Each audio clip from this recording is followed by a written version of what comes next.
Hello, Key Stage 2. It's Mrs. Curtis again. I'm going to read my third part of K's anatomy.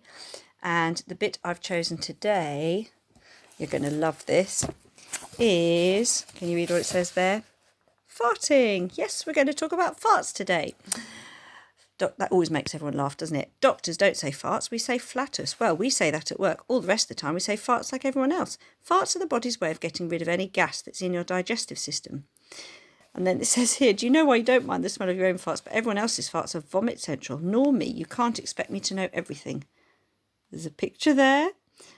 And it says up here that the longest fart ever recorded lasted nearly 3 minutes. And he said, I'm glad I wasn't trapped in a lift with that person. But I do know how gas gets into your guts. You swallow air any time you eat, and even when you talk.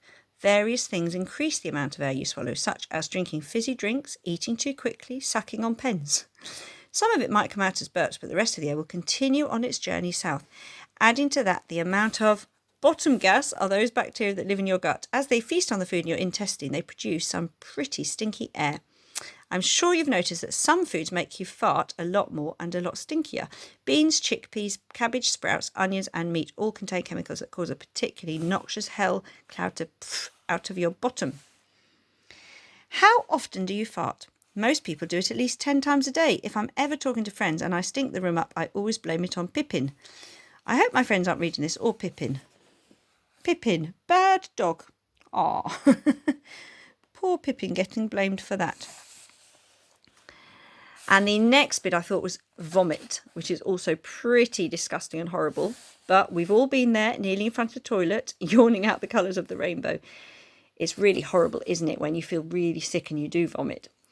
It might feel like the stomach has taken on its life of its own and it's trying to escape from your mouth, but there's actually a reason for being sick. It means your body is urgently trying to get rid of something. If your stomach detects anything that shouldn't be in there, for example, food that's covered in germs, it tells your brain to activate the ejector seat. Your stomach then closes up at the bottom so food can't travel any deeper inside. Your diaphragm pushes up and your abs squeeze in, and then suddenly your lunch is all over your jumper. Oops.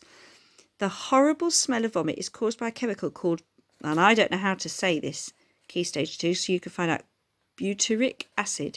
It's formed when your stomach acid breaks down food and it smells pretty rank. Obviously, we'd never deliberately eat butyric acid, right? Wrong. Butyric acid is what gives lots of cheeses their trademark pong.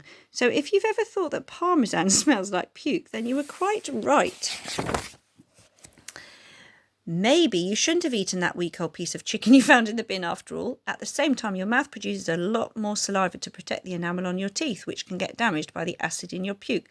You might also find yourself in a bit of a cold sweat. This is just your body trying to get rid of the heat you've produced from this unexpected bit of exercise. Other things that can make your brain put your stomach in reverse, such as bad headaches, certain medicines and dizziness. That's why there's a dried up puddle of sick at this exit of every roller coaster, which comes out of you. What comes out of you very much depends what you put in. Strawberries and ice cream going in means strawberry and ice cream coming out, although a bit mashed up and dissolved in acid. If you're vomiting because you have a stomach bug, the puke fest usually lasts for a day or two, even when your stomach is empty. After you've been sick, don't attempt to eat or drink anything more adventurous than sips of water to start with. Otherwise, it may well reappear out of your mouth very soon. Right, that's enough vomit talk for one day. It says, let's have a breath mint and move on. Well, I'm going to leave it there for today, Key Stage 2, and I'll choose another good bit for you tomorrow. Bye.